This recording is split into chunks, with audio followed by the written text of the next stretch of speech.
होने से एक बार फिर से पुनर्निर्माण कार्यों ने तेजी पकड़ ली है। बीते 2 दिनों से मौसम साफ रहने का असर जो है वो दिखाई दे रहा है।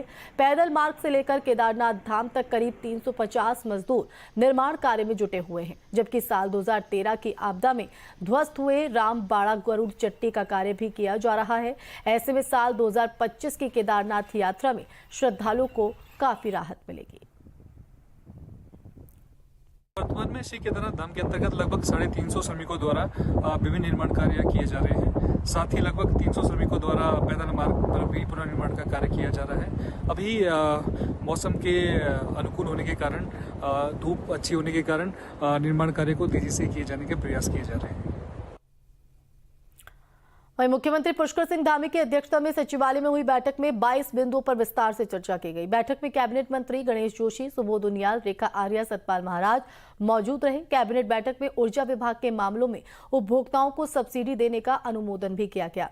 इसके साथ ही बैठक में यह भी तय किया गया कि अगर कोई उपभोक्ता सब्सिडी पाने के लिए गलत तरीका अपना रहे हैं तो उनसे 2 गुना जुर्माना वसूला जाएगा। इसका फैसला डीएम करेंगे। कैबिनेट ने उत्तराखंड आवास नीति को मंजूरी दी है। इसमें 5 लाख तक की वार्षिक आय वालों को राहत मिलेगी। ईडब्ल्यूएस, एलआईजी और एलएमआईजी को लेकर भी फैसला किया गया है। इसके अलावा कई विभागों और कर्मचारियों के मामलों को लेकर भी कैबिनेट ने अपनी मुहर लगाई है।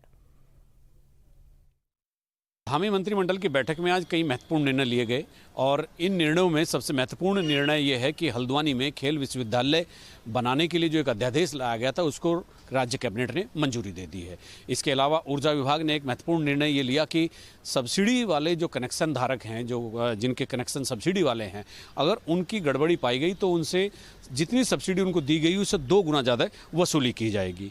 इसके अलावा मानव अधिकार आयोग के चेयरमैन को विभागाध्यक्ष का दर्जा दे दिया गया है और राज्य में सहकारी निर्वाचन समिति के जो चुनाव होते हैं उसमें महिलाओं को पैक्स में 33% आरक्षण के मद्देनज़र महिलाओं की जो भागीदारी थी तब भी कम मिल रही थी, महिलाएं उपलब्ध नहीं थी, उनके लिए सहकारी बैंक के किसी खाते से ट्रांजैक्शन करने की बाध्यता को ये दूर कर दिया गया है। अब वो बाध्यता नहीं रहेगी, वो पैक्स के चुनाव में भाग ले सकेंगी। इसके अलावा खेल विश्वविद्यालय के अलावा फिर गो सदन निर्माण के लिए शहरी इलाकों में शहरी विकास विभाग को जिम्मा सौंपा गया है और इसके अलावा उत्तराखंड ट्रांसजेंडर बोर्ड का गठन किया जाएगा और जो लिंग परिवर्तन करने वाले व्यक्ति हैं उनको अपने नाम बदलने का अख्तियार भी दे दिया गया है। कानून को हड़ताल 2022 में हुई थी तो 21 दिन चली इस हड़ताल को उपार्जित अवकाश में तब्दील कर दिया गया है। सेब, माल्टा और इसके अलावा जो गलगल होता है तो इनके न्यूनतम समर्थन मूल्य को भी कैबिनेट ने मंजूरी दे दी है। वार्षिक प्रतिवेदन को विधानसभा में प्रस्तुत करने के लिए रेरा के लिए मंजूरी मिल गई है और इसके अलावा मुख्यमंत्री उत्कृष्ट शोध पत्र प्रकाशन योजना को जो है बढ़ावा देने के लिए एक अलग से एक धनराशि मुहैया कराई जाएगी। जो शोध करता होंगे, जो जिनके पेपर पब्लिश होंगे बड़ी जगह पर, बड़े सेंटर्स पर। परिवहन विभाग में 100 नई बसों की खरीद के लिए मंजूरी दे दी गई है। राज्य सरकार ब्याज का भुगतान करेगी और मूलधन विभाग द्वारा दिया जाएगा। इस तरह से आज के मंत्रिमंडल के फैसलों पर सुबह से बड़ी निगाहें लगी हुई थी। कई महत्वपूर्ण फैसले आज धामी की अध्यक्षता में कैबिनेट ने लिए हैं। अपने सहयोगी कैमरामैन सोनी कुमार के साथ न्यूज स्टेट के लिए देहरादून से अजीत सिंह राठी।